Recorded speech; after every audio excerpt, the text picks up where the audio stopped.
So starting out, I'll spend a little more time talking about October A, just because it's the first one, and then the other two, I'll talk more about how they differ. So as you look at this map, there are a couple of available overlays. So as you have questions, we're happy to shift around. The purple lines going across it are your high school attendance zones. So those are indicating the high school attendance zones. If you prefer or want to comment about it, I can switch it over to the oranger line, which are actually the city borders. So both of these issues that come up throughout the process about following cities and following high school attendance areas as communities of interest, mainly I think because those are the areas that are easy for people to identify. If the city follows a high school attendance zone, or the trustee area follows a high school attendance area, or follows a city border, well, that's really easy for people to figure out. I live in Hercules, I must be in area A. If they match up like that. And both of those have come up quite a bit throughout the discussion, both cities and high school attendance zones. And of course, they don't match. So your city borders, even when the names match, like Hercules High doesn't have, Hercules and Knoll do not have the same borders as the high schools do. They vary a little bit along the edges. So you switch back and forth between them. Let me start off. Most of the maps, I think probably all the maps, starting up in the north, do put Hercules and Knoll together. In some of the maps, it follows the high school attendance area border. In some of the maps, it follows the city borders. But in some version, essentially all the maps, and I think all the public comments have been that those two areas should be together. One thing worth noting is in October A, it's following the city line. So you can see how Knoll stops, and this is actually a big unincorporated area. So it follows the city border exactly. It's worth noting, this is surprising people. Knoll Valley High, the attendance zone for that actually comes all the way around and gets the country club and the point in these areas as well. So Knoll Valley High is a lot more than the city. And it also goes down into North Richmond. Oh yes, it comes all the way, comes through the point and then comes all the way down to get to North Richmond. So it covers a big area. So, but in all the maps, whether it's A, which is following the city fairly precisely, B, which also follows the city borders, plaintiffs August 7th, which follows more of the high school attendance area borders, until it gets to population limits, and a lot of the earlier maps. There's always that northern, well, almost always that northern seat that puts those two communities together. So that's a fairly easy part of that, but there seems to be consensus at one. And that's about the end of where there's consensus on these maps, I think. So, well, I should say there's one other area. So, the second piece of this is talk about a San Pablo focus seat, which just by the nature of demographics is going to be a very heavily Latino seat. So, you can take different firm forms. So, the cities again. So, in different maps, the whole city of San Pablo is together, or the part of San Pablo that's west of the freeway is together. There are a number of maps, like the October A map, that stop at I-80 with this Trustee Area 4, which is taking in all the city that's west of the freeway, and some of them take in all the city. Briefly go through. Yeah, so October A and October B both stop at the freeway, but they get everything in San Pablo that's west of the freeway.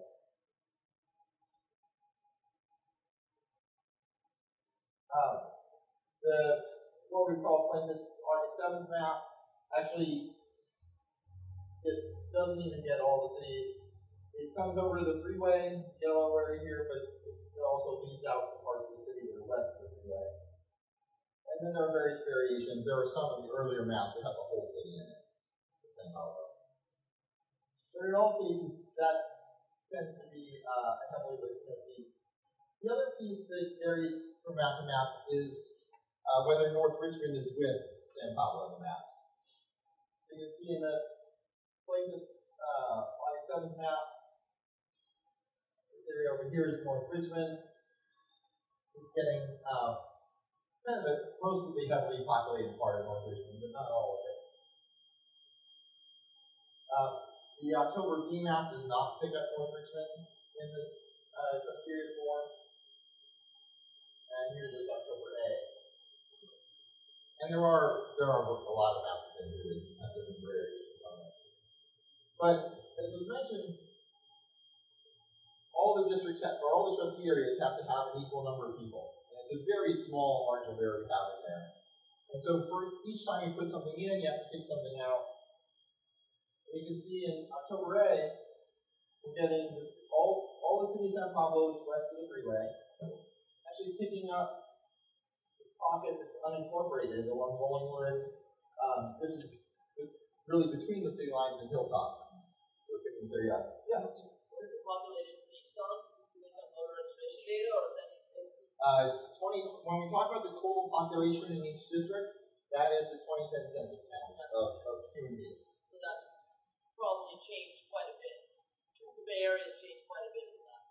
Well, yes, this is one of the tricks of doing this late in the decade is that the court says use 2010 census data, and that's the rule for the total population count.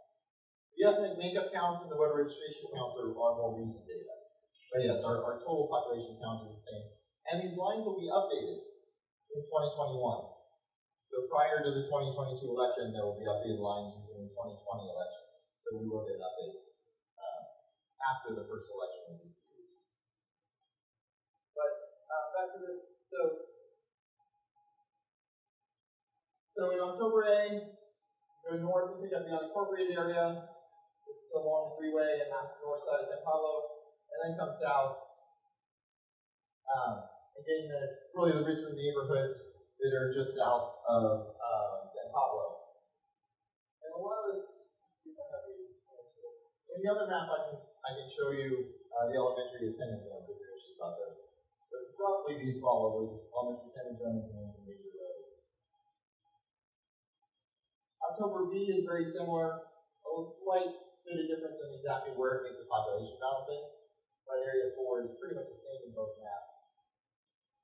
And as I showed you before, August 7th also gets almost all that unincorporated area, and then it also comes south and picks up more territory in addition to picking up North Richmond. And of course, it has to pick up more to the south and from North Richmond because it's getting less of San Pablo. So that's a trade-off that's going on as we go from map to map. So those two seats are fairly similar, or at least in the same ballpark in each map. Where there are big differences is in the central and a swath below Pinole, and then down in Richmond, the Marina, and El Cerrito. So October A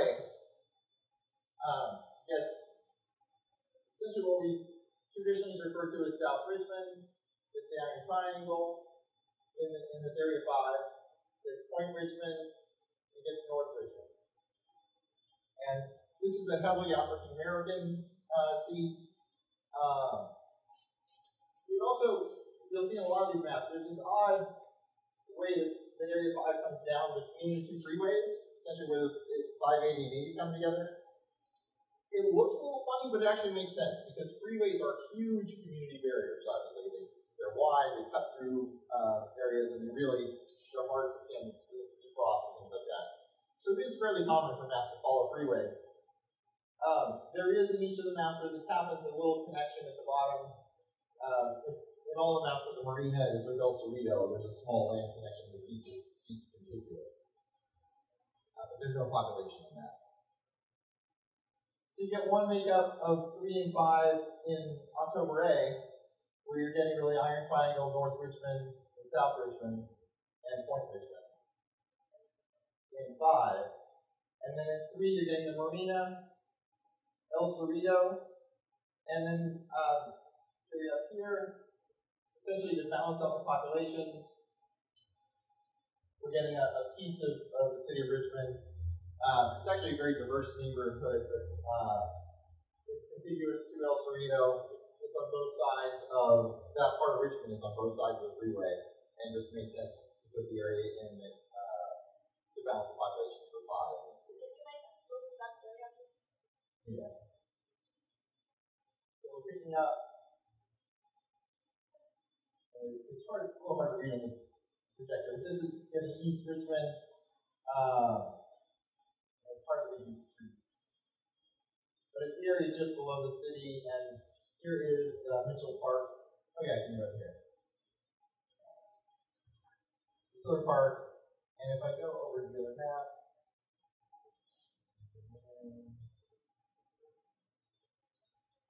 this is the mapping software I was talking about, where you can see the details, and I can bring up the elementary schools around. So this is really Wilson Elementary and Mira Vista elementary attendance areas.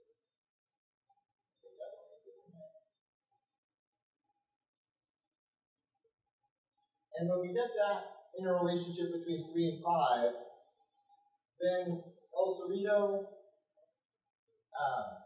the Sobrante Ridge area, Hilltop, and then the Country Club and Point Pinole Regional Park end up as the District 2. It's really the district between them.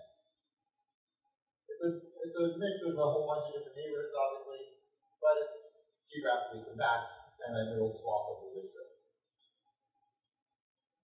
So that's October A. I'm going to use a big level. After I go cover each one, we can talk in more detail, answer questions, and then get into modifying them if you want. So October B takes a different approach. In this case, 5, again, is Iron Triangle, South Richmond, but in this case, it picks up the marina and does not include North Richmond. So you get a more compact version, but still heavily African American, obviously. And in this case, Area 3 is really El Cerrito, and then for those of you that know the city of Richmond really well, there are some funny arms of Richmond that go into the much more remote or less densely populated area. And those arms up in Sobrante Ridge, and these areas would end up in Area 3 as well, going all the way up to the city of Pinole line. Part of the reason for using a city border is that the precincts follow that line, so it makes it easy for the registrar to implement, especially when we're talking about an area where there's essentially no people. And that difference between the city border and the school attendance border is very sparsely populated. So the big difference here is both the configuration of 5 and then the result. So this ends up being Point Richmond, North Richmond, Point Pinole Park, Country Club area, Hilltop, and the central neighborhoods together into that area 2. So you get a very different area 2. Again, a series of neighborhoods put together into that district. Yes?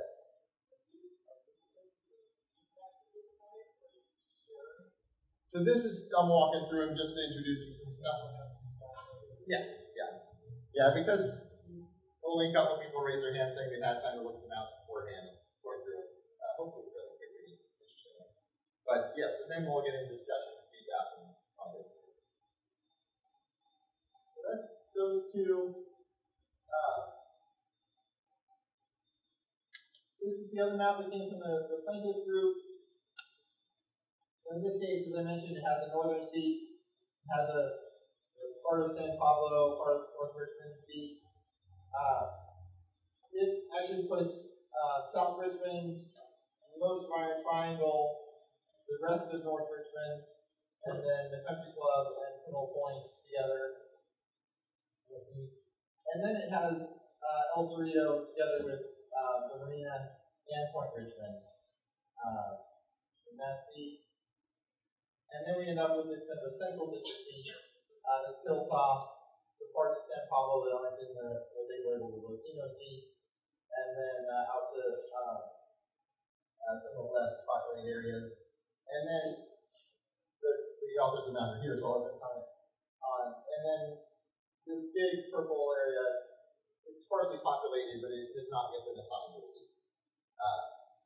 So before this map could become final, we need to assign that area to a seat, and there's also some non-contiguous pieces that we need to fix in this map. If they want to, since you're going through it, do you want to take 2 minutes and add to this map?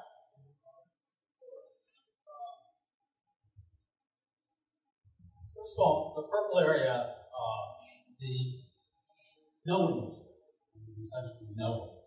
So you can draw the line wherever you want there, and it's not really going to affect the demographics.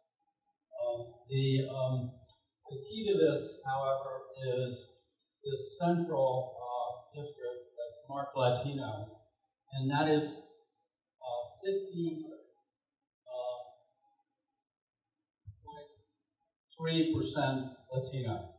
And in federal law, that's a magic number. This is in terms of citizen adults.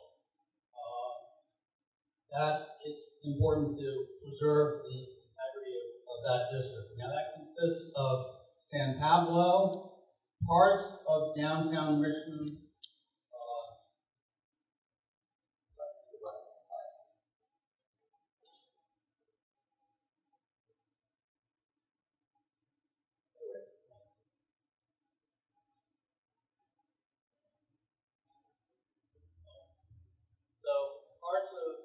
San Pablo, parts of downtown Richmond, parts of Shield Reed, and Rollingwood, as well as it goes, this is actually a neighborhood called San Marcos, I believe, and up to Montalban Manor.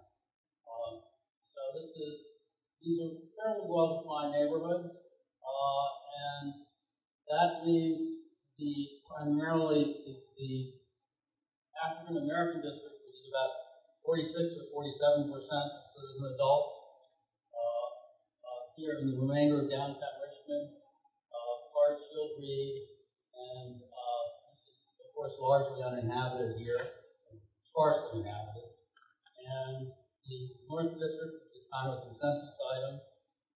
The El Cerrito district here, and that includes both El Cerrito and this area, because many of the children here go to El Cerrito schools.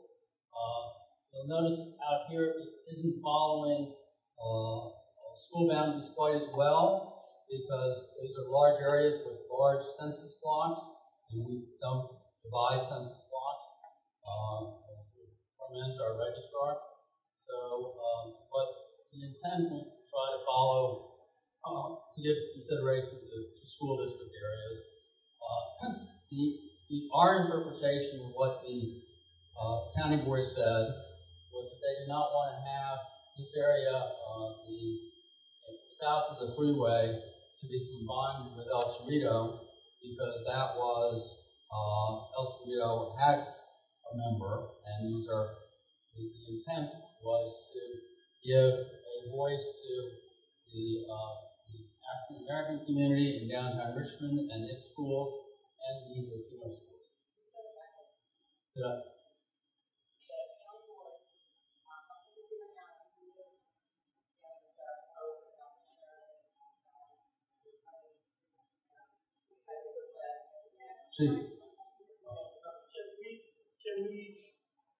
What I was trying to say was that the county board. Sorry, I'll try to be quick. So, Dr. Fatima Allen is the county board president, and she actually lives in this area around, I don't want to say her address, but in the 20th and Petting. And she brought up she lives around. Yeah, be precise. Okay, she lives there. And her point was, and she brought up the superintendent Duffy, and they talked about where the kids go to school. This area is all in the attendance area for Korematsu, and then Washington Elementary is a feeder school for Korematsu, and then for the dual immersion, and then from there they feed into El Cerrito High. So this area basically goes to El Cerrito schools. And also it's predominantly white and more affluent than this area. So her point was that you could essentially elect from someone from Marina Bay who sends their kids to El Cerrito, and you basically then have another El Cerrito representative. Just one final thought about, a couple final thoughts about all the maps wind up putting 3 or 4 members, incumbents, in one district. That's not a good thing. That's not what this is trying to do, but there's kind of no way around it given where those members live. And this is true of practically every map. So I would also say that there has been evidence of racial polarized voting that we provided, and there's been plenty of time for the district to use that. So these are the 3 primarily maps that the board has asked to be put out for discussion and input, and if we want to hear your input on them, we can actually get into the details of them and look, block by block at where they go or what you like or dislike about them. But first of all, let me get some general impressions and questions. Anyone have questions? I thought that one of the standards said it shall not be primarily gerrymandered based on race. I feel like we're talking race here. Right? Yes. So, what's up with that? So this is federal law. It says race cannot be the predominant factor. I'm aware. Yeah. But we're talking race here. So race can be a factor. It cannot be the predominant factor. What other factors are we talking about here? Neighborhoods, communities of interest, attendance zones, cities, people of share economic, other connections. Primarily, the ultimate purpose of these lines is to elect school board members.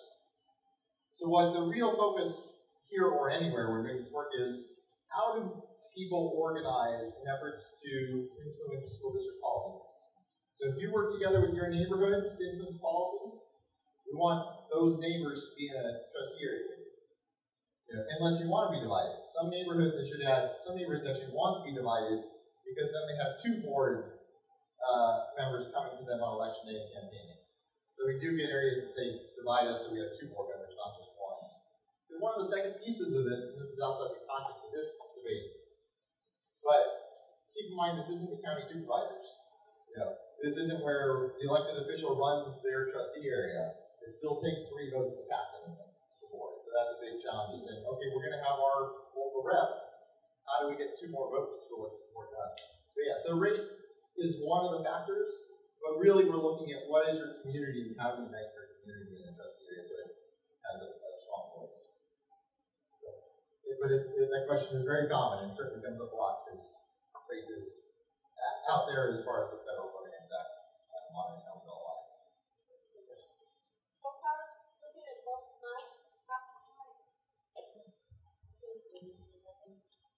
I'm looking at both maps, October and 8. I don't see significant difference from the school map, citizen school map B. See, this is an issue here in the freeway where you're mixing El Cerrito with part of Richmond and San Paulo. So I have walked those streets with the other maps, and they're not interested in those communities.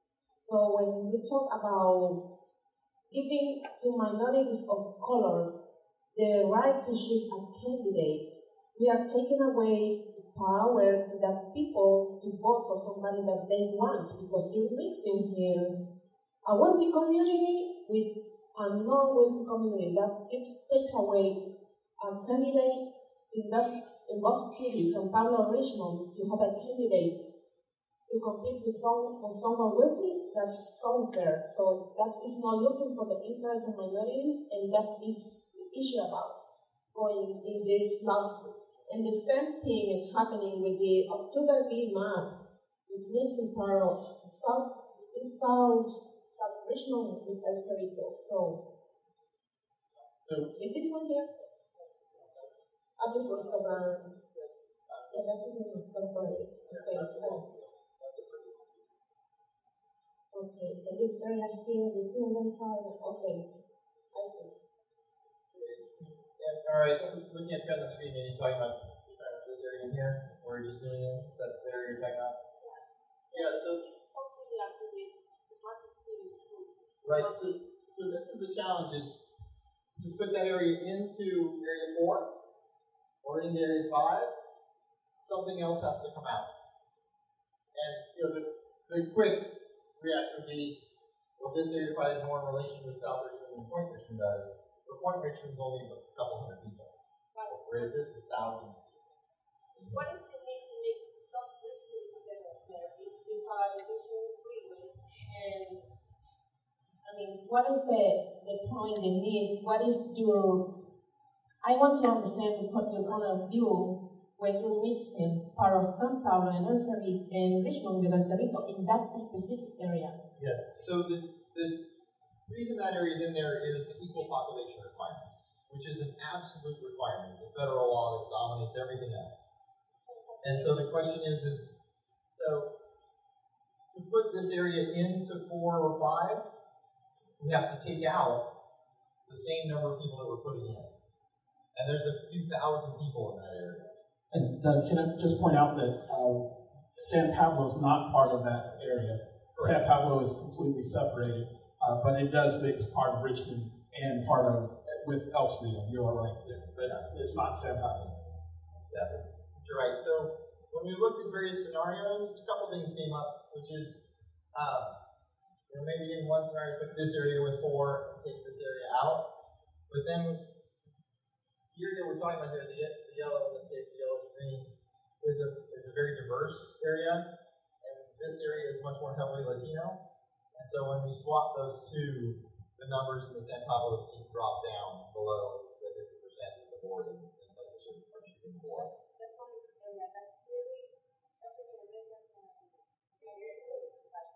She was saying it's in her opinion, it's much more African American Latino. It's actually when we get into the census data, it's very diverse. It's all diverse.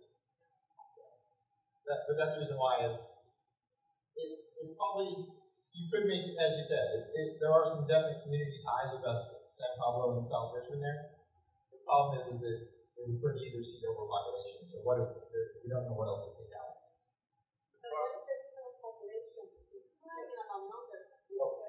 Well, let me come back to this. I want to get some questions first. In the back row, yes. Hi. I'm sorry if I'm a little behind, but clarifying question. So we're looking at 3 maps. You're getting feedback in these meetings from the community. It's going to the school board. These 3 choices, and based on whatever information they have, the school board will be choosing. Is this correct? Yes. Well, these 3 maps are starting points. That's why we're here with the demographer. If there's a way to draw something differently or to get feedback, then he could manipulate something and we could possibly come up with something else. But these are starting points that we can get feedback from these maps, or we can possibly draw a line elsewhere and send that forward. Thank you for that. Now, so a couple questions more. I missed the part you said earlier. Why was the original proposal rejected? The short version? People will have different differences of opinion. I would suggest folks read what the county put out, but my humble opinion is that the main piece was that people said they weren't engaged in the process at first, and the county board wanted us to do that. Okay, so I'll be brief. I only accidentally found out about this series of meetings this morning, so I was able to make the time to come. I feel this needs to be much better announced, much more in advance. I think there would be more people here. I tried to let my community know, but everybody's at work, and by the time maybe now they're meeting, there's a series of meetings, and there's only 2 more, and it's next week. So I felt the first process, I learned about those meetings when there was 1 more left, and I was able to show up and try to play catch up. So I just feel like I think there's more community interest, and it'd be really nice if there was more time and more information. So Anyway, so but specifically, since I am here and you are looking for feedback, is someone transcribing all the comments and will be given to the school board? They're not transcribing, but we'll be summarizing. Okay. All right, so just a specific thing, and then I'll pass on the mic. There's the one map, the October B map. So I live in El Sobrante, but it's Richmond. If you see Kennedy Grove on the right-hand side, there's a whole community right there that's in El Sobrante, but is in the city of Richmond. So geographically and community-wise, we're a part of El Sobrante, which heads up towards Canal. In this map, the October B map, we're connected with El Cerrito. That's not a good connection. El Cerrito is very politically established and relatively wealthy. We're a working class community. We have very different interests. I'm sure El Cerrito would be happy to keep things good in El Cerrito, and everybody where I am, they're working. I'm the only one here tonight from my area, I think. So we would just be pushed aside. And I feel that's what's been going on before, like when Olinda School was one of the schools picked for closing. It's right there in that area, and it's kind of peripheral, and they don't hear much. So that's not a natural connection. In fact, if you look in the middle, there's Wildcat Canyon and Tilden Park in between us. I can drive to Berkeley almost as fast as I can get to El Cerrito. So it's really very different places. I just like to point that one out. And the other two both look better. You know, there are issues, but El Sobrante is kind of a place to itself, but I'm sure it's too small for the district. But just want to mention that October VNAP was very bad from our area to community. Let me ask, just because there's a lot of flexibility out there, because there's not that many people. Does the October A border make sense where it is? It's actually the El Cerrito Richmond border, the border of 2 and 5. For our area, it makes more sense. I think, you know, the hilltop area, I don't know if anybody lives in Point Canal, but they're not really connected. But it also, I think Hilltop's more of a working class area, so maybe the attitudes and the interests are more similar. It's better. It's too big, but you know, you're limited to how many representatives you can have. So Yeah, just definitely understand. I'll build up with it. But in terms of out where you are, it makes more sense to include all that down in the El Cerrito city line as opposed to some other divider. That's good. It's feedback we're looking for. And there are opportunities to mix pieces of that together. So this is I'd like to share my feedback. First, living in El Cerrito, an area that has been overwhelmingly represented, if you just look at the residents of school board members, I've chosen as a resident to just sort of observe this process as much as possible, to learn more about it and to hear the points of view of people who live in neighborhoods that have been historically underrepresented if you look at the residency of school board members. So it was only recently that I actually looked at the plaintiff's map, and I have to say, when I first saw this map, it just punched me in the gut, and I thought, what, are we moving backwards? It just seemed so strange to see us divided up like that, not geographically, but racially. I feel like, Marcus, in this process, as much as possible, if we can get out the facts and the figures, it will be helpful. Our daughter went all the way through the school district, graduated in 2015 at El Cerrito High, which I wish more of the facts would get out about. When she graduated in El Cerrito High, she was one of the 21% white kids at El Cerrito High.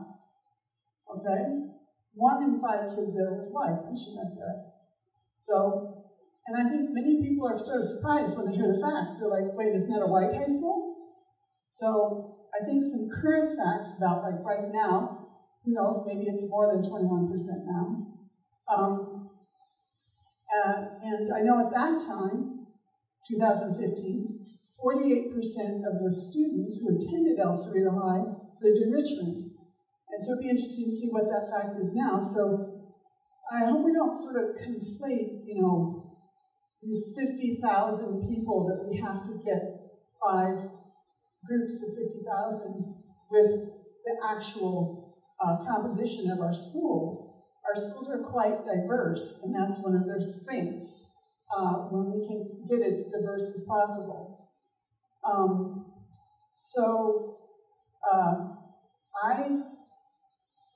I think that a good thing that will come out of this process is that we could get people who, board members who live in other parts of the district. I think that'd be a very good outcome. I want to just put in my 2 cents, having watched money flow into this district. I do not at all have the illusion that it will mean that money from outside our district will stop flowing into our elections. It simply means that they'll be spending the money in 5 different elections instead of 1 election. So we have to watch as closely as possible. Another good thing that I think will come out of this is that I think it means that we'll get to know each other better. Like I knew very little about the community around Linda, and I know very little about the different parts of San Pablo, the corners of San Pablo that now are getting lopped off to be put someplace else. And I also, in the course of having this discussion, learned recently that only 16% of the students in the school district are African American now, which I think for many people, they're like, wait a minute, isn't Richmond a black school district? I think we just need to get the facts out as much as possible, number 1.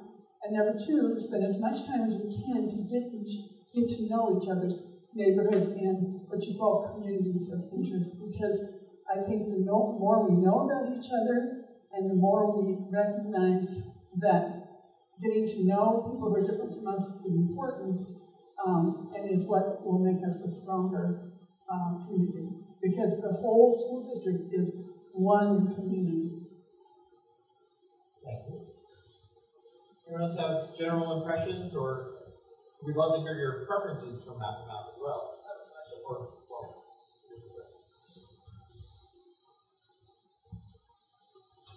What's preventing multi-member districts?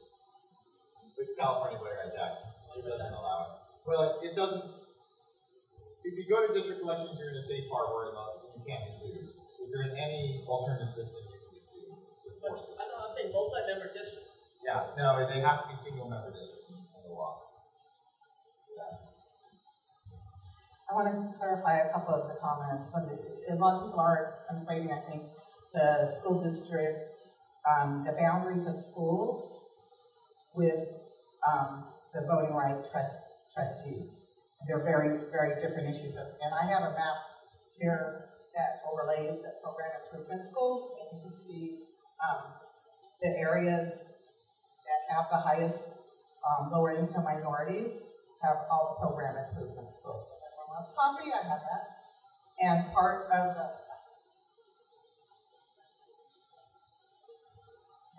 of the Voting Rights Act, and what the board also voted on, is that the trustee area map will be adopted that will have a trustee area in which 50% of registered voters are Latino, and the other trustee area in which as close to 50% of registered voters are African American as possible. Now, usually the law goes by what they call citizens of voting age population, or what I call eligible voters. So on the October 8th map, the Latino citizens voting age population is 43%. The October B is 43%.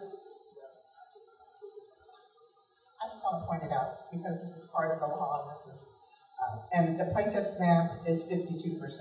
So it's 9% higher, which is what we're trying to go for, is at least 50%. And then the African American, you can all look at this.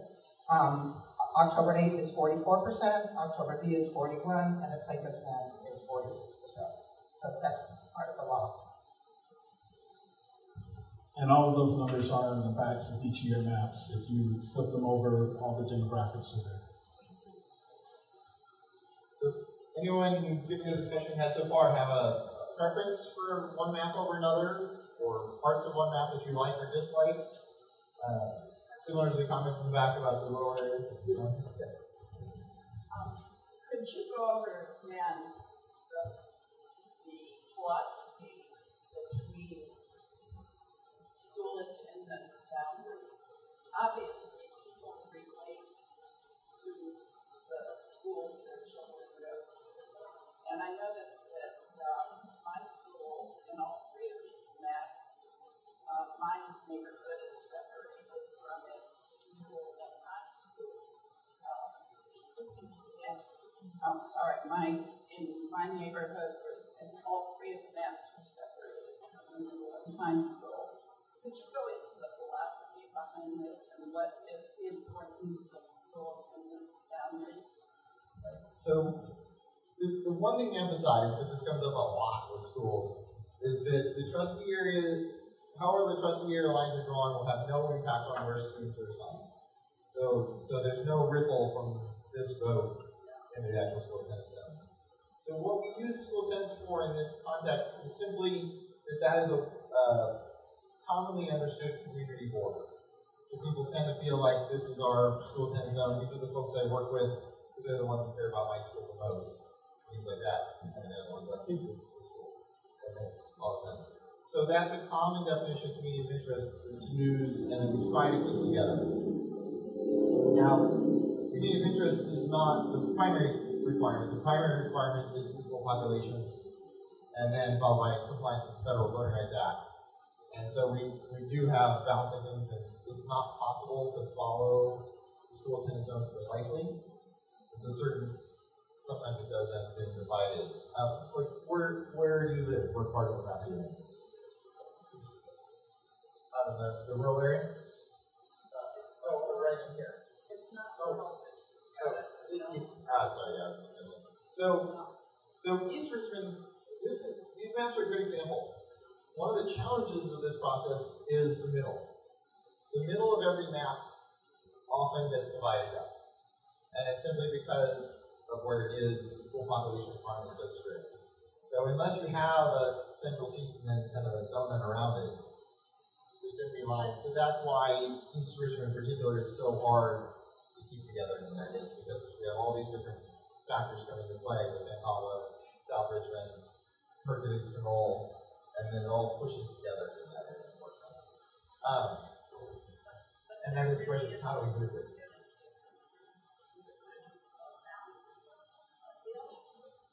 Right.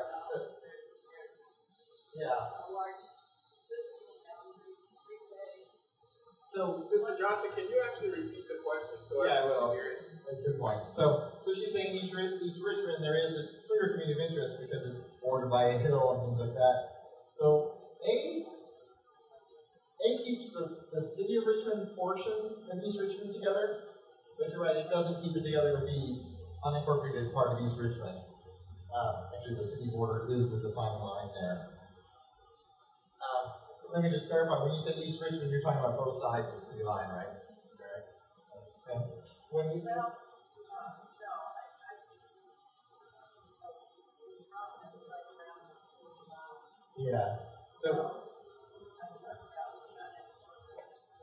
you're talking about the unincorporated area. Okay. So this is the question that the one was bringing up, which is in A, we're probably keeping East Richmond and the bordering part of Richmond each intact, but not really with the surrounding communities that we probably best fit with. Am I accurate in saying that? Yeah. And that makes sense.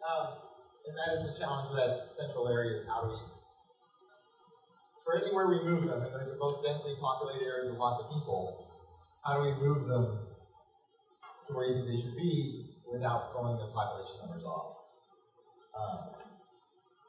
So for unincorporated East Richmond, if we take it and put it in 3, well then we got too much population in 3. How do we trade that off? That's where you end up stumped. When it comes to community of interest, high schools are very important. Yes. Middle schools and high schools. My kids are 50 years old and they still see their friends from Kennedy. So, a lot of them still live around here. And And this is a related challenge, which is to put East Richmond in with El Cerrito, which is the high school that covers it. Then we have to put the El Cerrito people into 4 or 5, and there's just no way to rotate that around.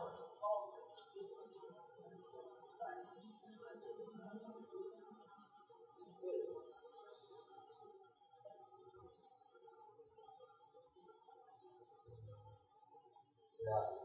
One of the things we can do in the mapping software, the numbers, that's hard to read on the screen, but so let's see, in this East Richmond area, you've got a few thousand people. So that's a challenge, is moving them into El Cerrito, and you have this ripple effect that ends up throwing off 4 and 5, unfortunately.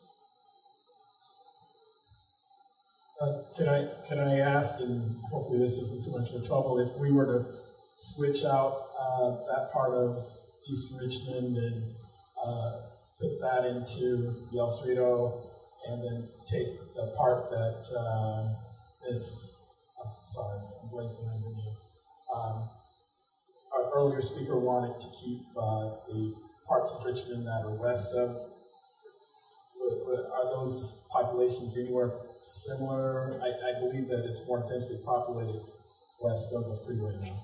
Yeah, this is good. You guys can see how we go about mapping these lines in the vectors. I'm opening up a map that I can actually group pieces around, and you can see the population numbers. Which is good. It takes a minute to open up the files. And actually, A is good in the rural area, I believe, so we're going to do that piece as well.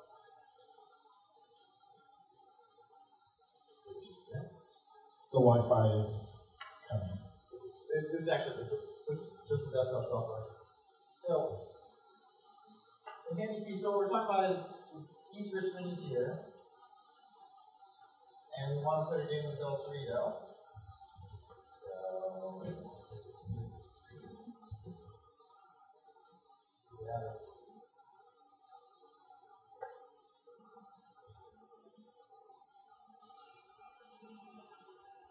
So click around it.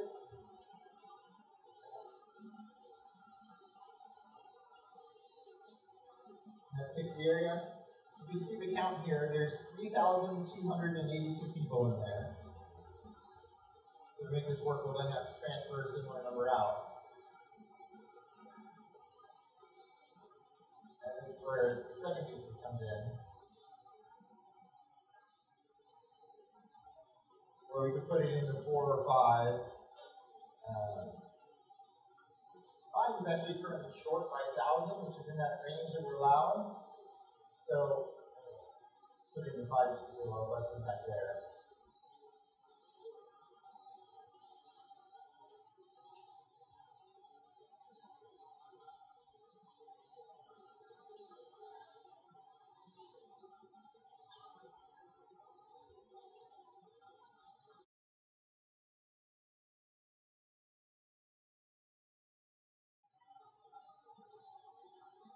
There is a little funny shape.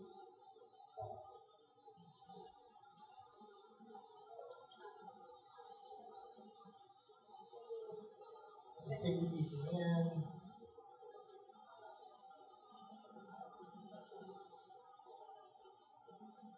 So essentially what I'm taking is the area that's below Roosevelt Avenue, moving it from 3 into 5. And again, let me get the elementary term here. This is Wilson Elementary and part of Kane Elementary. If we move those two, we are moved area below Richmond. It's population balance. Actually makes a little logical sense. Oops. But unfortunately now, area 5 it's actually 49.99% African American by registration. So you can see the impact of moving this more diverse area into area 5 is that it starts dropping that African American shares down. Again, not saying this is a white area. What it is it's a roughly split, ballpark, 1/3, 1/3, 1/3 area. So that's possible. and it balances almost 50% by registration with the numbers. But you can see this whole East Richmond doesn't offset the city part, it only offset that small corner of it. So we get, does that make more sense for what you're talking about with East Richmond? Yes. Yeah, so this puts the unincorporated area called East Richmond in the 3. I asked him if he was working with the unincorporated East Richmond only. Yeah. Yes. So and the other challenge here is that 2 is right at the extreme. It's at 5% underpopulated if you don't do, and there's not really much to take into it. But we could offset that a bit by taking 2 more into the unincorporated area here. Around Montara Bay. So this is the way we kind of play a little bit with the small percentages that we can work with.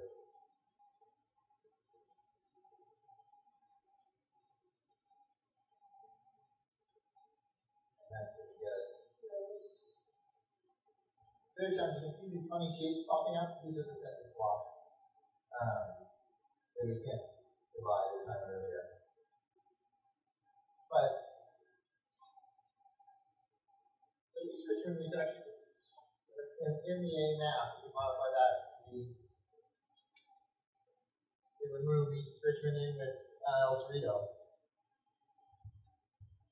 without having a big impact on anywhere else. It puts a little more of the part of the city of Richmond we're talking about in, but not much. Because the rest of that area, the rest of that city of Richmond territory in 3, we get the number for that.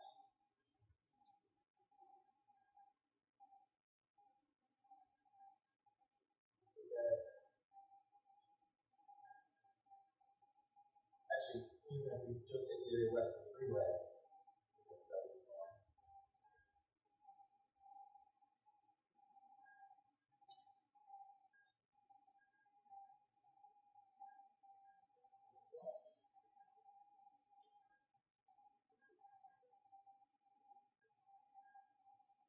That area is 5,589 people.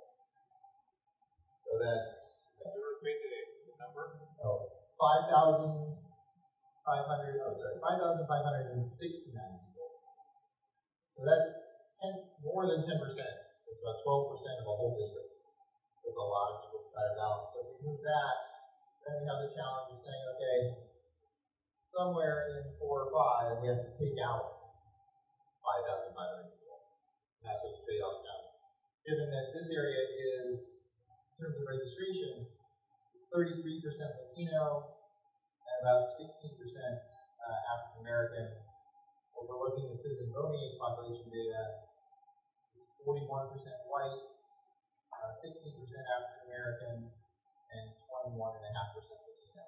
So that's a very diverse neighborhood that was talking about before in the data. So one piece of it works. You can make one piece work, it's just harder to get the rest of it. The problem that I have with that little corner is that that corner, I mean, I live in that area, and all that part of the Northeast, we have absolutely no point or no common interest with the Cerrito. So I don't see how we can be part of that group, because most of now the actual population in all that corner is not over $50,000 income annually, right? So versus over 100,000 for the whole island, right? Yeah. You know what I mean? And the challenge is, and this here, down here. The challenge is that to move it, we either have to divide San Pablo, divide the city, or take a piece of that and put it in with Area 2, or we have to divide really the Iron Triangle and take that out of 5. this whole area out here is not going to be enough people. Even if we did, I should say, we take all of North Richmond and part of Mankind. And you could draw a line from North Richmond all the way through Point Richmond, and it still wouldn't be enough people if I am thinking correctly, right? Right. Yeah, so I don't disagree with what you're saying. I understand that there's a creative challenge. How to fix it. Yeah, I would just repeat what he said. I live in that neighborhood too, and I feel more of a connection to and would want to be represented more by the district that's more urban and into the city than El Cerrito, because frankly, they don't really, there's nothing there that for us, there's nothing there. We can't get into El Cerrito High School, so why should I be represented by somebody who doesn't represent my interests? Right? And why not give more power? Why don't I put my percent whiteness into the City of Richmond group and make it stronger? Yeah. This is a figure out. Just as long as we're looking at this, I can show you the numbers. If we put that into 5,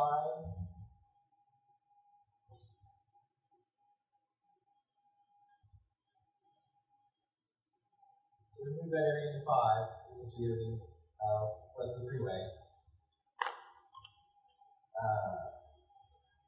Then 5 is over by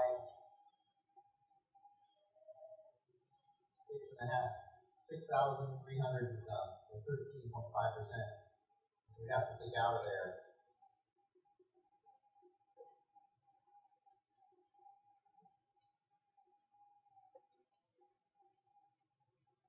Just saying, essentially everything.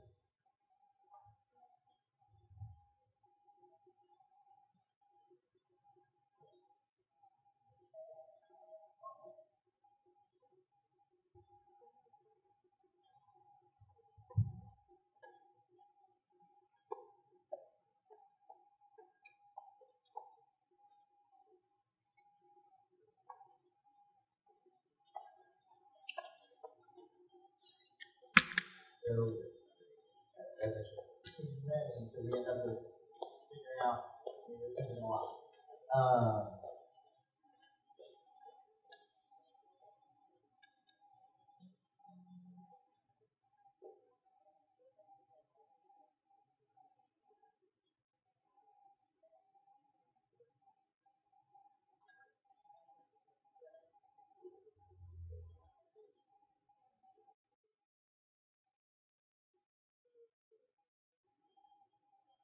So squeeze it in. That's a little bit of a funny line. But that is not the right number. But we lost North Richmond from 5 and taken it to 2.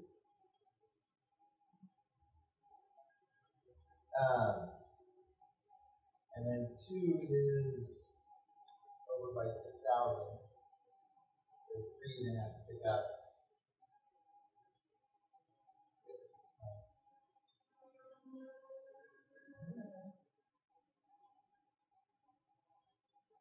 So you kind of seeing the sausage we made here.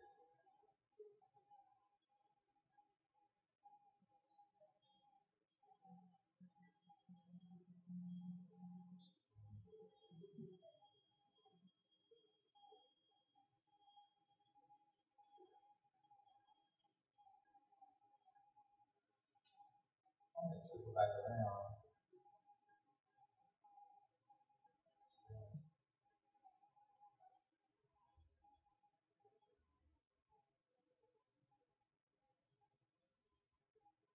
We lose that, essentially the south part of, the eastern part of San Pablo, and a little bit of we're in Sheldon Elementary, and actually right around here, we're at Riverside Elementary. We go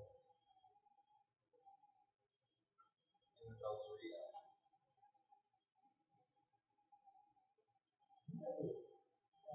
Still overpopulated over there.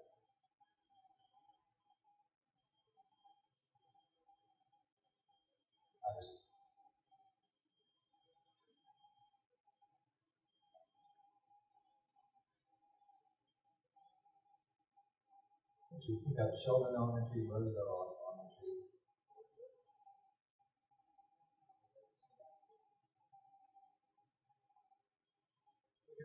lines, we're going to somewhere in this ballpark.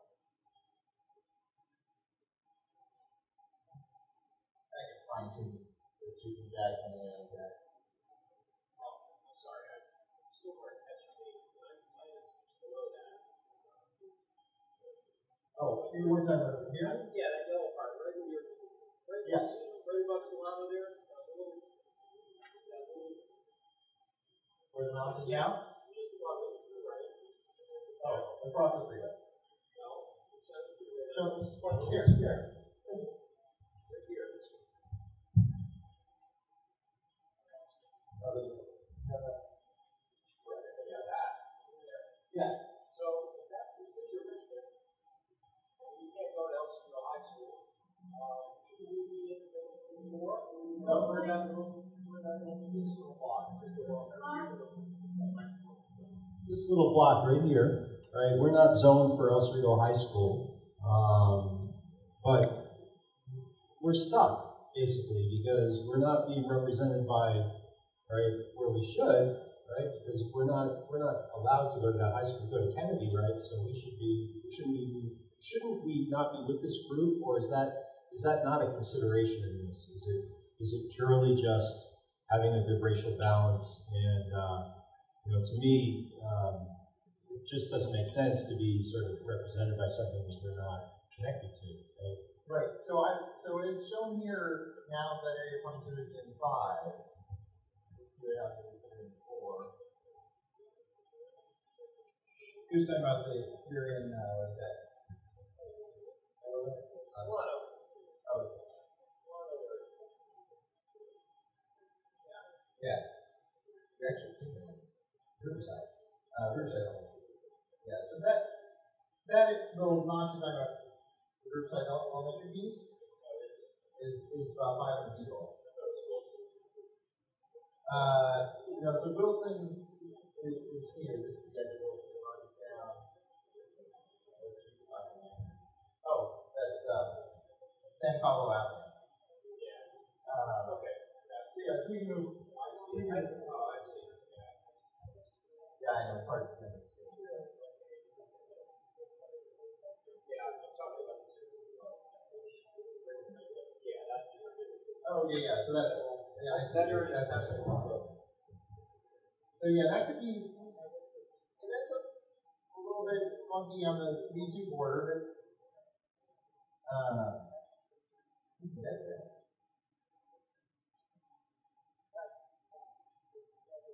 So, yeah, now that's dividing up even more of, that's Kennedy, and what's the height, the blue is, the city boundary? The blue line is the city border. City boundary. So the city actually crosses. What does that actually do? What, the city border? What would that change? No, I was wondering where the high school border was, because I do know that you're absolutely right, that's not El Cerrito High School, that's Kennedy, and I was wondering how far up the Kennedy border goes. So right there is the border for Kennedy and Richmond. Am I correct? Yes. Yeah, so it, I knew that last piece. Right. Well, it was before we did that. Yes. No, it's okay, because we had the city boundaries, not the high school area boundaries, clicked. Yeah, so this would unite that piece of the Richmond High School attendance zone in there, in 4. And put the rest of that area in 5. Now, 5 loses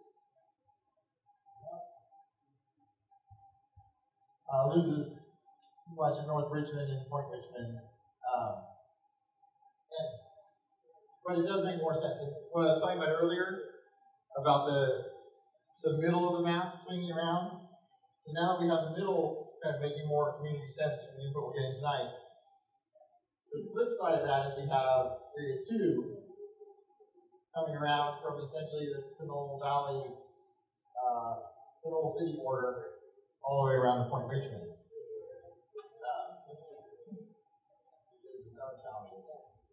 So does anyone have any feedback about this change? I mean, since that it solves some of the concerns that were I brought up about north and east being connected, but can you zoom in down to that on area 5 at the bottom? Is that Point Richmond?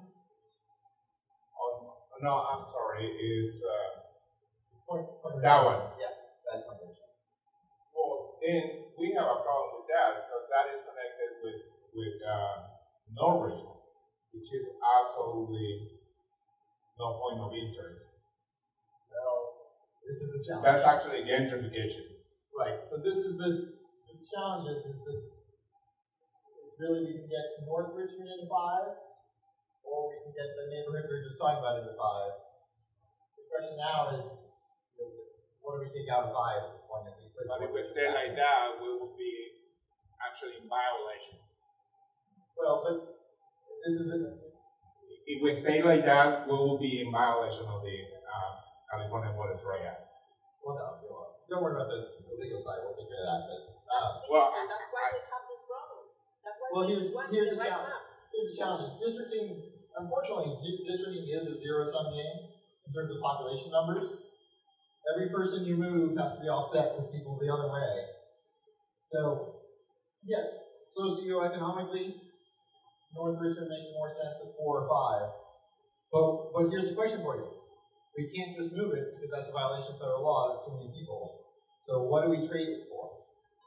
This is where we're looking, and that's what we're looking for. What makes sense to take out of 4 or 5 now? Because, and don't forget that Point Richmond is, what is it, 300 people? Yeah, there's 300 voters, and North Richmond and other parts of the district are more dense, so there's far more voters. I understand, but that part of the population is making over $100,000 versus $35,000 dollars. I understand. So what part of 5 do you think would make more sense to take out in order to put that North Richmond people back in? Take it out of 3. No, it's got to come out of 5. If you're putting North Richmond into 5, something else has to come out of 5. So there's part of North Richmond is not in 5 in this map as we've redrawn it now. So if we put that into 5, something else has to come out of 5. Take mine out, because I'd rather have North Richmond be in there than mine. Yeah, I was going to say, and this is good. This is a good exercise to go through because now you're seeing how that area ended up out, unfortunately. Yeah. So I'm sorry. Could you say that again? Well, I'm saying, well, if the change that I just asked for you takes North Richmond and puts it at a disadvantage because it's lumped in with Point Richmond, then I don't need to change that badly. That's what I'm saying, because I mean, I think that's basic. It should what he's saying, right? That's a basic. Yeah, that's huge. I mean, it's a big difference. So, but Mr. Beltran, you said you live in that area. You would rather stay in El Cerrito and have North Richmond separated from North Richmond, correct? What I'm saying is we need to adjust, but putting North Richmond, putting North Richmond in a huge disadvantage with Point Richmond, it doesn't make sense at all.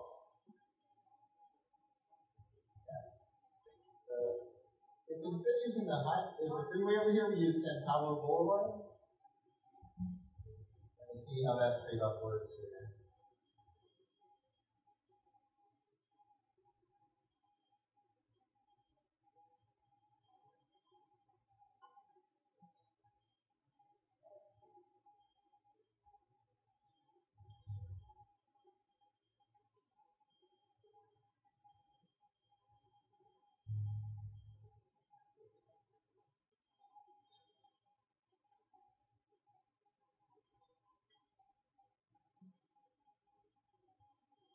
So,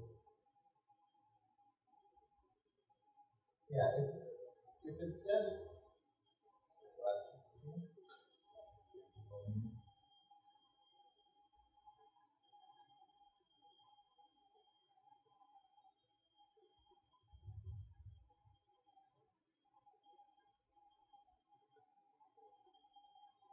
so back to the earlier discussion, we can get essentially all the populated part. There's more people.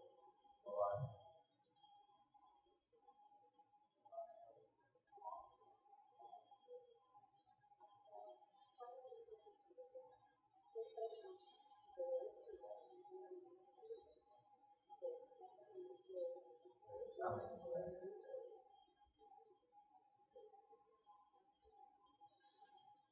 we can keep North Richmond in 5.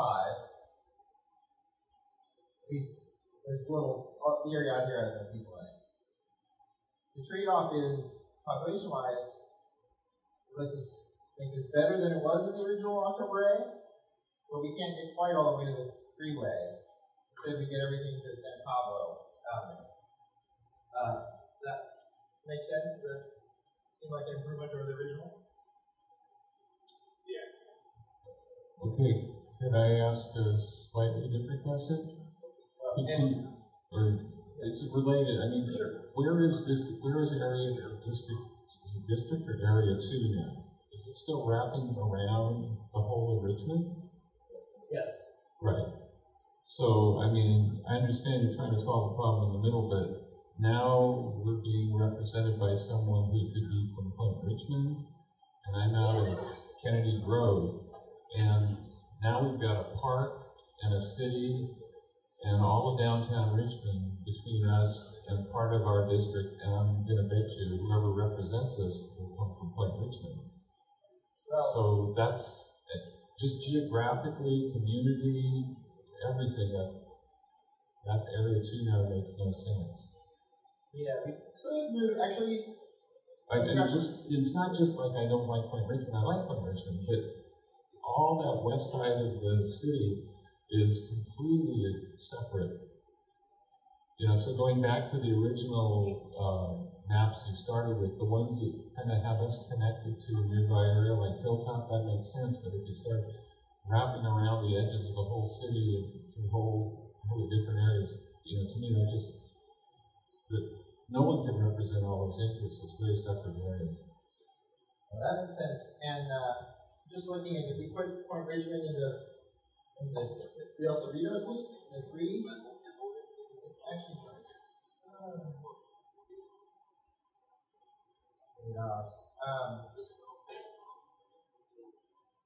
I mean, I'll stop, but I mean, if you look at like some states where the gerrymandered districts are the shape of, you know, butterflies or whatever, giraffes, that's some kind of dinosaur or something they developed against. Yeah, so actually we can, it's funny, these shifts often trade off, so we can actually make this work. So, and this, let me see if there's consensus on this. Hold on, sir. So let me ask a question about this. So, in shifting these areas around, we can actually put Point Richmond in with 5 and trade it for the area. This is actually kind of San Pablo, east of the freeway, and other areas that go to De Anza High. And essentially, the border of 3 becomes roughly the El Cerrito retention zone border. So we still, this area, as Mr. Rafferty was talking about earlier, there's no one out here. It just ends up looking funny on the end of whatever seat it ends up in. You could probably put it in 5, actually. But that would probably do it. So you end up with, you still get your area, but now it doesn't come all the way to Point Richmond. Let me see what happens. Let's say it's in office.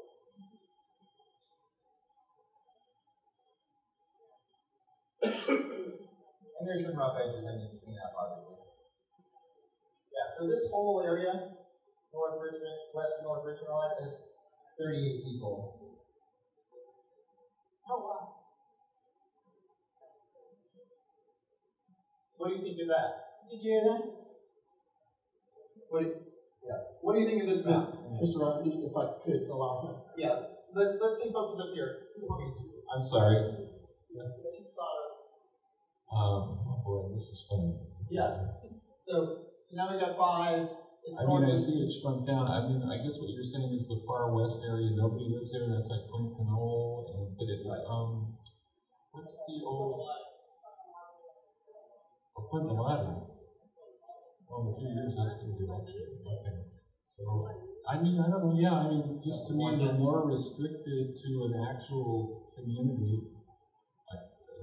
So, in other words, you're saying there's nobody living there, so that west end could be part of anything. Right. So there's only 38 people out here, so the population's in Point Richmond, and we moved that to 5 now. Yeah. Well, I mean, if it's no people, to me it would make more sense to connect it to somewhere it's really contiguous with, like that southern area. Well, how do you think of how it is now? Well, like I'm saying, it's it's better than having Point Richmond, but it's still that whole west end, and I just can't think of how many people are living there. It's not. There's Elsa Brandy, there's Hilltop, which is kind of the next area over, and then beyond that, you're getting more of the Canal, Terra Hills, Montalban. So those are very, I think, to me, different areas with different interests possibly, and Yeah, the reason I wouldn't want to go farther is the next block of population is the country club, and I don't think we want to put the country club into 4 or 5. For the same reason you're talking about Point Richmond should go with Hilltop. Should 4 go west? What's that area west of 4? That's North Richmond. Okay. Yeah. And that should go to 4, and that should go in 5? Is it in 5 for a reason, or? It's just that it matches better than the trade-off. We have to swap it for south. It could be swapped. So Mr. Johnson? 4 is small because of population. Yeah, it's dense. Yeah. Yes. I have a question about the process from here on out. So you have these meetings, these additional meetings, you take the feedback to the board with a new proposed map, is that it? A new proposed map. Let's say, just for instance, they approve it. Is that done, or do they have to take it to the county again? Well, that's actually a question that the attorneys will work out, which is we have a pending lawsuit, and so that needs to be settled. It may or may not go back to the county, depending on how the lawsuit is resolved.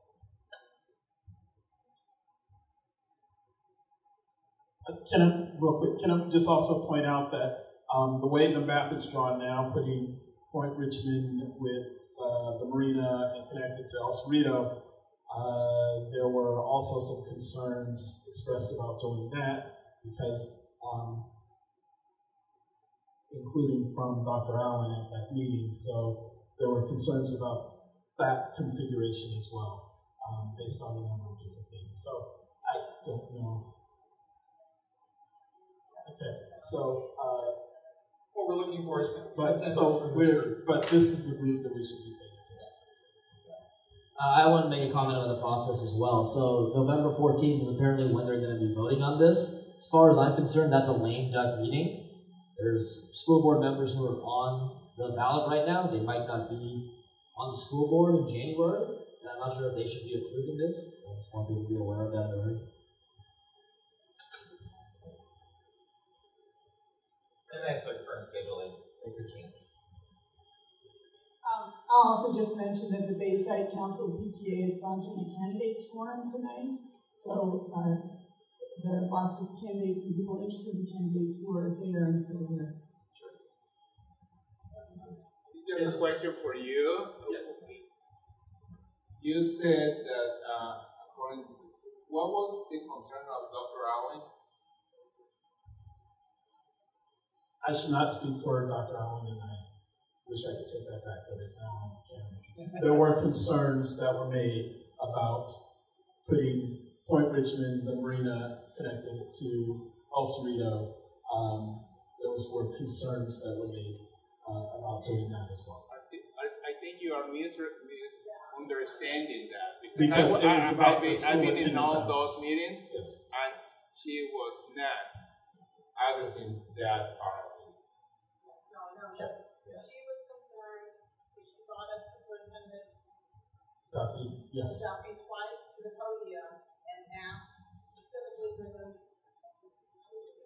Okay, yeah, so she asked Superintendent Duffy twice to come up to the podium and ask where those kids went to school. And her concern was that that area, and I have a map here that shows the middle school attendance areas, is that those areas attend El Cerrito. So she thought they should be with El Cerrito. I will let Dr. Allen speak for herself, or you can go read her comments or look at the meeting. So, and again, I apologize for trying to speak for the county board president. I should not have done so. We actually record that meeting. So let me know what your thoughts are. You know, does this seem to make sense? Or is it at least better? So many comments are being around. I want to be clear, to clarify, what are the concepts that you are using for these maps? Because it had to be with everything. I mean, the income in cities, student assistance, boundaries around, community of interest. What is the level that you are using for that? Because if we talk about, you were mentioning student assistance, that should be a priority in the program improvement schools that the district has kept for 20 years. We have 7 schools here in San Pablo and Richmond that have been for 20 years in program improvements. And those areas should be priority in those maps. If we want to give to those areas better education and better representation for the students. So what is the level that you are using when moving those maps? Is the population or what else? So number one is population, but this leads into this is the big dilemma of districting, which is, so now, correct me if I'm wrong, I think all 7 of those schools are now in area 4 and 5 in this map, correct? I think we got them all in 4 and 5. So they all are, you know, those trustees will be very focused on those schools that are program improvement schools.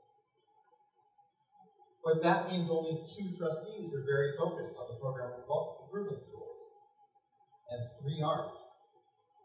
So this is the challenge for districting, which is you're giving a voice to an area that may not have had a voice. As was mentioned earlier, El Cerrito's had historically had a lot of board members and other areas haven't. So you going to trustee areas does give a voice where there wasn't one before, is the idea in general. But then the challenge is then how does that voice not lose 4 to 1? Or not lose 3 to 2? And there is no answer to that. That is a local voters getting involved, keeping board members involved, or drawing lines so that there are 3 board members representing those schools. This is the challenge that drives every districting. There's no right answer and there's no clear answer to that. But okay, we got a voice, or in this case now we have 2 trustees heavily focused on program improvement schools. So is there a way to force the division of these performance improvement schools into different districts? I mean, what's preventing us from forcing it and saying, well, it's been 20 years, nothing's happened. If we stick them all together in the same district with one voice, right, on the school board, it's always 1 against 4, nothing will ever happen. So why not take them all and make sure that they're all in different districts? They're all right there on the map. Because then we're bringing Area 2 or Area 3 into North Richmond or into Iron Triangle, this is the trade-off. It's all Richmond. We're all the same. I mean, we've got a problem with 7 schools that are broken, so why wouldn't we just have 1 or 2 people representing them when we know they're going to be outnumbered? Right? Well, we just went through the process of taking that trustee area out of those commands. This is the trade-off, and that's why we're looking for your thoughts. We can have one map that puts them all together and one that divides them up. That's a challenge. So, Frank, you want that after you say? Go ahead. Are there any other, it's about 8:10, any other feedback, any other ways that you think the line should be drawn? Is what you see in front of you, is this something you all think is okay? Do you think it's not okay? We're trying to get some sort of consensus. And don't feel, if you think you need to think on it more, you can come back next Monday on the 29th at Stige. So, but I hope, and I really, really do hope that all of you can see the dilemma that we have when the maps are being drawn. It's not simply as put my neighborhood in this area. So, let's try.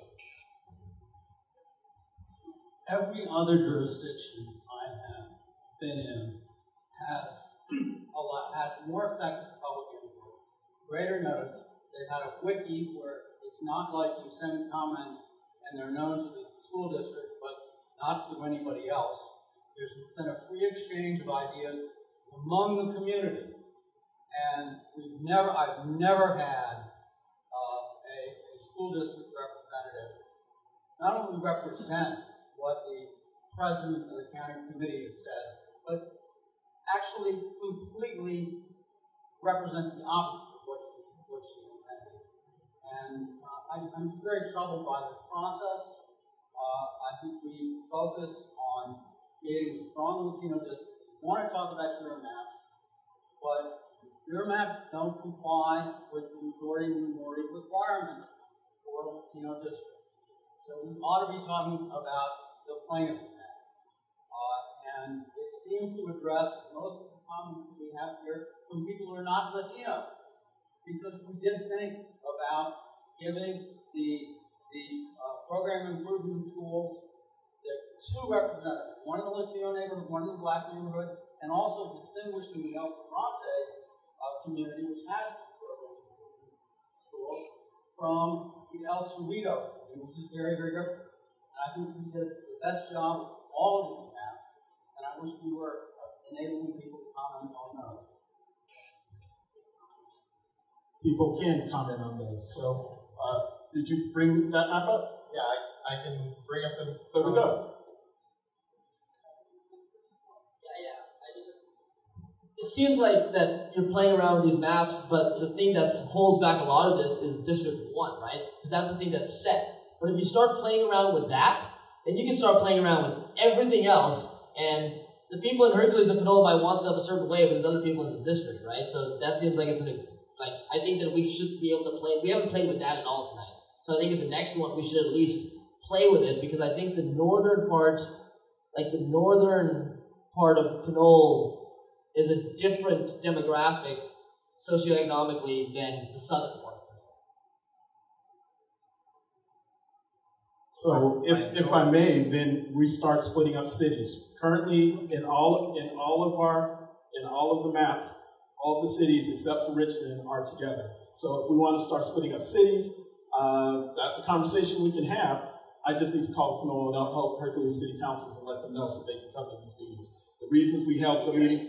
Well, the reason we held these meetings here is because no one, till right now, you have said, let's start looking at splitting up Hercules and Panola. Am I wrong? The mayor showed up at the meeting and said that he talked to the mayor of Hercules and they wanted their areas. So the mayor, Tim Van Willis of Panola, came to a board meeting and he spoke with the mayor of Hercules, Chris Kelly, and that they both wanted their cities together. So it was something that they believed were communities of interest. That's what the mayor said. So, no, but at the expense of depriving the rest of the representation. At the expense of changing the rest of the representation of the whole district, and like there's a certain politics certain people in Panola Hercules have that differs from the rest of the district. There was, I will note too, there was an early map that brought Panola seat all the way down to the country club and picked a point, and nobody liked it. We chose one of our maps. So we have, it has been broached, just no one's gone back there. But we can. Let me ask one question about this map. If we can knock one thing out that I think is fairly easy. The unassigned area, where should that go? From the comments earlier, I think we're talking about it going to the white 30 rather than the white 59. Does that make sense? So,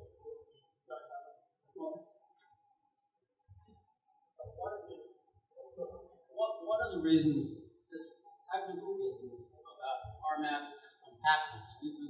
Our maps are the most compact any of them that have been. So in looking at these, it kind of is important to recognize that nobody lives there. And wherever you draw the line, there is no difference. You can split that up between those two or... So tell me how to draw it. It has to be drawn. Of course it does, but...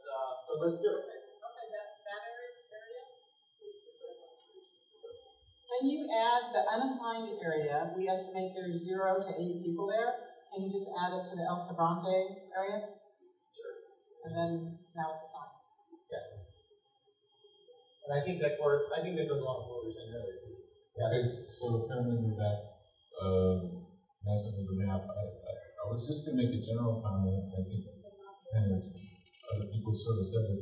I feel pretty confused about what the product's going to be and how this is going to go forward. Are we developing like the prototype that you will continue to work on at the next two meetings, and whatever comes out of the last meeting that goes to the board, or is it just ideas that are all going to be thrown at the board separately? And it's real soon, and I feel it's pretty rushed. And people mentioned, including me, that it hasn't been well announced, and there's conflicting things. There's an election going on, so I don't know. I kind of feel like maybe more time is needed. I don't, and at least I would like to be more clear. And I guess I'll come back. I think I'm here next Monday to see what's going on, but I'd like to be clear. I'm just not clear on where we're going with this. And like, am I sitting here right now, spinning in a map for a way, making a final decision or final input? Because I don't feel prepared for it. I feel prepared to get input and maybe have some ideas, but okay, I better stop. So I'm confusing myself. Let me answer your question then, and Marcus, correct me or add in anything. So in terms of how the maps work going forward, it's a little bit flexible because if those of you that come to this meeting and ask for changes that we made in the map come to the next meeting and say, I've thought about it, changed my mind, well then we'll go forward with your new thought. If you don't make the next meetings, if we get a different crowd next meeting, then yeah, this will be the map I showed before will be the map A2 that came up tonight. So it won't change. And the map that we drew tonight, A2, will show up at the board meeting unless essentially the same crowd shows up again and says we want to fix it. It's map. That's what we're doing right now. That's the one that it has been adopted. No, I mean it's on screen right now. Okay. So I would just ask Marcus to communicate better with the community. And I'm going to ask you to use your contacts in the community to help us communicate that. Absolutely. Thank you very much.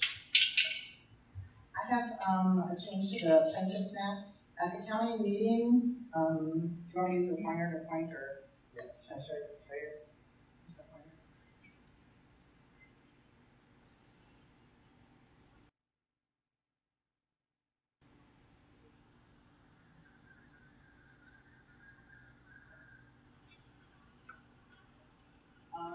At the county meeting, someone spoke that lived in this area, and they sent their kids to El Cerrito to Fairmont, and they specifically spoke that they wanted to be in with El Cerrito. That's the annex? It's actually in here. It's just like a little, it's just like the tip. That's the Richmond annex? Part of the It's annex? part of it. Yeah. I don't know. Annex So, I don't or know El Cerrito to if Richmond there's, anyway. like a precinct area or I something. remember talking about it. Okay, you remember that? Okay, It's so that's all I want to say. actually the east side of the freeway.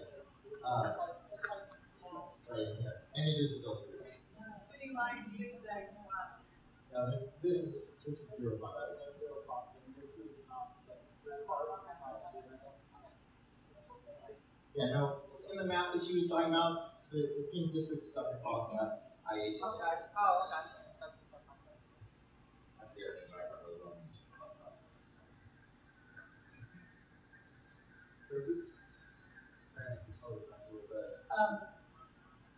So, Mr. Johnson, if I understand correctly, the longer this process takes, the more legal fees, the more the district money gets spent on legal issues, right? Well, we don't have the district's attorneys here tonight, so I don't want to go into the legal issues and the legal costs. Okay. So one message I've heard from all this is that everything will change once the new census comes out in 2020. Correct. So I sort of feel like we should sort of balance our amount of time we're spending on this with the fact that in 2020, then we got to do it all over again. So maybe we should say, okay, this is the first pancake, we're going to try it and see how it works, and then learn some lessons for 2 years now, which is going to be here like that. And there was a question about the labeling, Asian 35, white 30, black 46. Can you explain what white 59 means? Sure. So, well, we didn't want to modify the map at all or describe it as a plaintiff's proposal, so we used the exact lines and labels that the plaintiff group usually submitted it.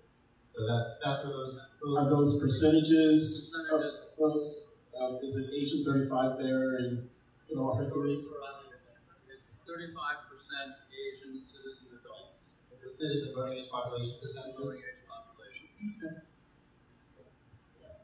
So that would be Asians are 35% of citizens voting age, whites are 30% of the citizens voting age, blacks are 46% of citizens voting age. That's what this.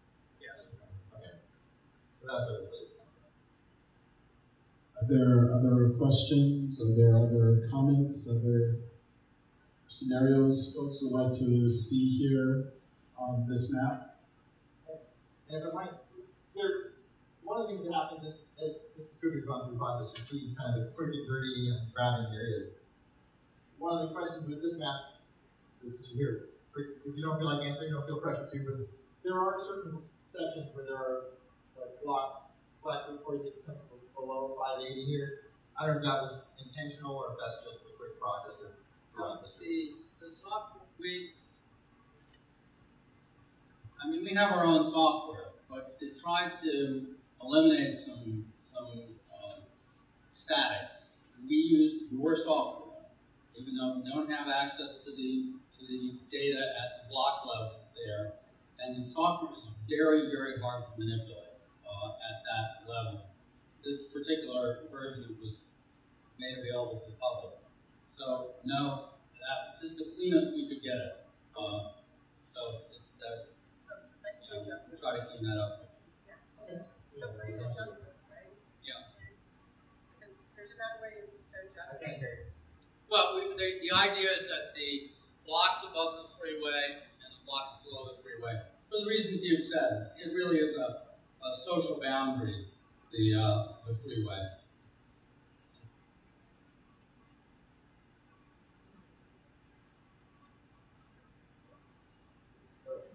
I won't go through and try to do it all, but there are little things I can clean up. As usual, for those that have used the online tool, and it's worth noting, the district has put an online tool where you can draw your own maps tomorrow night or with your groups. It is not nearly as easy to use as the software I'm using on my desktop, but it does give you a lot of power to draw maps. So yeah, given that input, I can go through and clean up little notches and things like that. So I'll do that. But this map, going back to the challenges we talked about earlier, the white 30 seat is coming through north and east San Pablo, and then down in here we're looking at. You want to try to move that into South Richmond or into San Pablo? Or? Is that a yes? Is that a no? No. You guys were talking about that earlier. Does that make sense to try to move that? I don't know. Moving the north and east into the north and east Richmond down into Black 46 and the two. Correct. So, but this is just, to try to go through the process, try to get folks to do some give and take. Is it affecting the Latino district? Yes. Or the African American district. Either the Latino or the African American district, one of the two. If we move north and east out of. Yeah, so we're showing just again using San Pablo Boulevard, we're getting 2,500 people.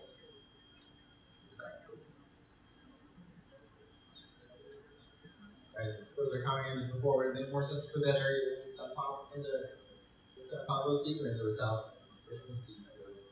We put it before in the South Richmond seat. But as you live there, you think it makes more of a connection with either. Or if you want some time to think about it, come back to later. How many people is that? Pardon me? How many people is that? 2,551. And that is currently, all of those are in the El Sobrante? All is in El Sobrante? Yes. So So that's a big change to offset. And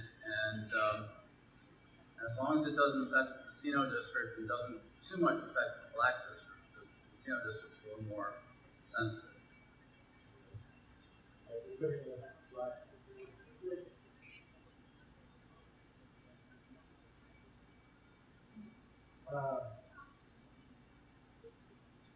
Well, this is the challenge of this map. The population probably would make sense to offset it would be the country club area, but they don't touch.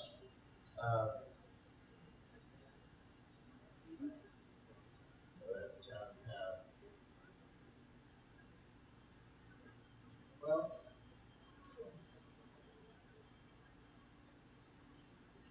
Black 46 is now over by 2,500. This is our map.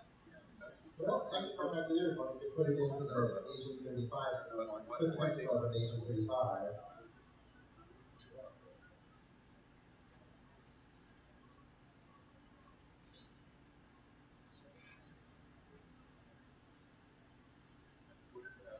We're looking at assistant growing age population data. So that'll leave us with standards all being 45.06 as opposed to 46. If you put that into the Latino? No, put that into, okay. Into the Asian 35. Gotcha. And then white. Such a good one.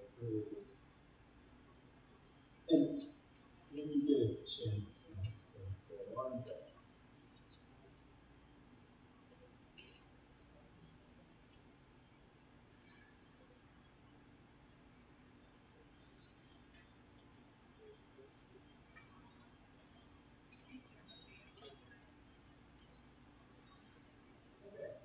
So, let me ask, do we have a map? It's population balance.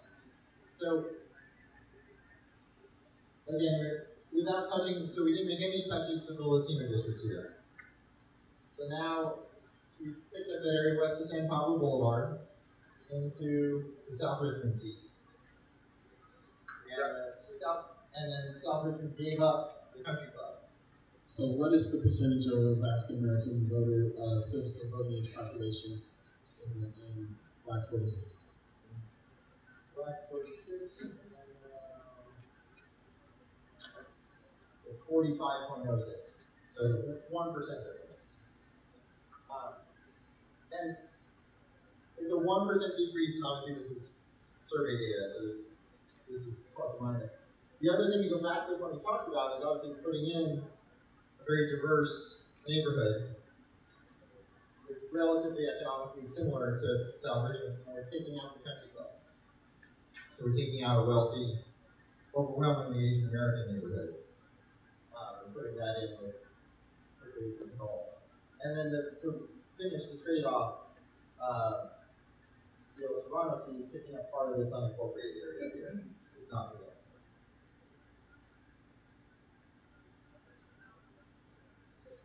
What does this do to the Asian percentage in the Northern District? Because my impression was that what you're calling the country club is not many people, but there is a reasonable African American concentration there, I think, in some of those blocks in that area. Can you zoom in on the border of the Asian one and the black one? Oh, yeah. I just kind of picked a line here. So we're getting. So what's the CVAP in the Asian district now? 35.36. It's essentially unchanged. So this is. Yeah, so this is Morton Avenue, Bradford, Griffin Drive, Jenkins Way.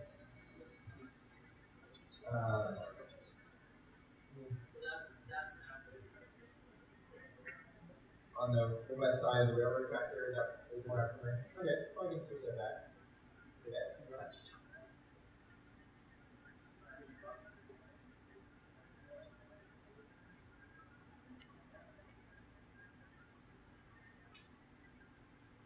Ladies and gentlemen, it's 8:30. It seems like some people still want to do the little work on this. Is that okay with people? Or should we start wrapping it up? And I'd like to point out we had a late visitor, board member Tom Pattis has joined us as well. So thank you, Mr. Pattis. I would just say in general, this is the kind of change that could make a lot of sense if the community is comfortable with it. When we drew the map, we were trying to be very compact. We're trying to be very precise in terms of population equality. If the community likes that, it's obviously, if we propose that, then, I think the district would have had grounds to criticize how narrow that bridge is. But if it's what the community wants, this is something that we could really negotiate. Yeah. So this is taking a little bit of work. Essentially, we have a weird census block, which is largely unpopulated up here. Right, yes. Problem is down here, it is populated. So, and what we need to do is take the unpopulated area and use that as the bridge to connect up. So I can work on that. There's some JS stuff we can do on that side. See how to make that work. So I can't right now make it look contiguous, but after the fact, I can clean this up and make it look contiguous. But once you do that, does that change the percentage of African American citizen voting age population? What's formerly or what is considered Black 46? Yeah, so the result of this would be 45.29. So it actually brought it up. Making that last change is 0.2% difference, just around here. But taking it out actually took the Asian American seat up to 36.6%. So 28%, so it's even higher than the original. Now, it's short on population, so it'll go back down a little bit. But we'll make that work. So let me ask the other piece, going back to our earlier discussion here. This point, I don't remember where the point is. On the line. I don't know if the area above the freeway is in the El Serrano seat for a reason, or if that can be moved back. Well, that's pretty much populated right now. We'll see what happens. Well, from now until 2020, it's all right now. So, It's just a local controversy about how to get it.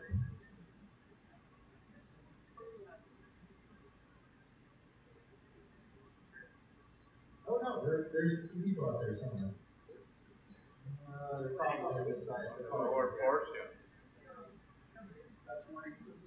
That's one census tract? There were 1,000 people right in here. Oh yeah, that's that's Atchison Village. Yeah, so we can leave that in. Yeah, this is the advantage. If you're just looking at, if you're not actually drawing maps in that interactive map, you can see a satellite view. So I guess here's a question. This area here, which right now we have El Serrano coming out, does it make more sense to be in the El Serrano seat or in the North Richmond seat? Like that. And then what type of housing they put there? The housing won't be built before 2020. Right. Yeah. So, ladies and gentlemen, it is, we're 7 minutes over some, and we are going to close this down. Does anyone have any last final thoughts? Please let your neighbors know, that your friends know we'll be at Stage on Monday the 29th, and we'll be at the Latina Center on Tuesday the 30th. But any last comments? Anyone need to?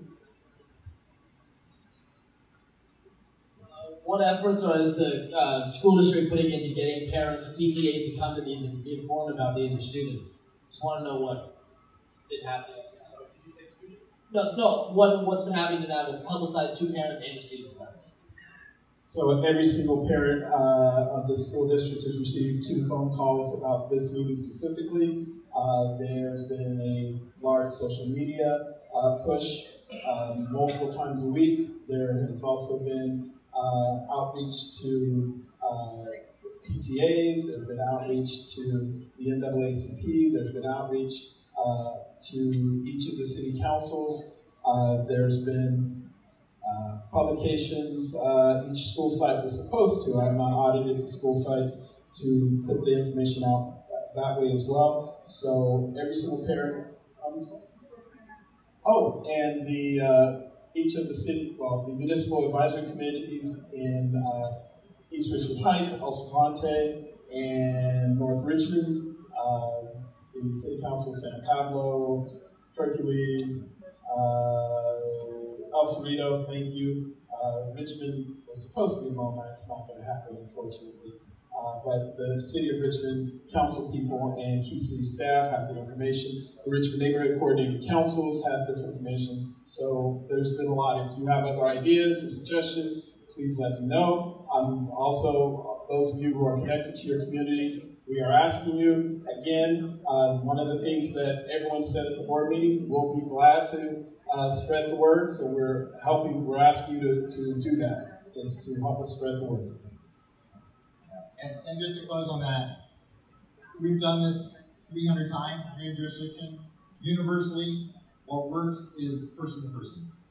The notices hopefully flag the people who are engaged, but what gets the community out is people telling their friends this matters, because it is a weird issue. So please do spread the word. Thank you very much. Thank you all. See you at Stage on Monday night.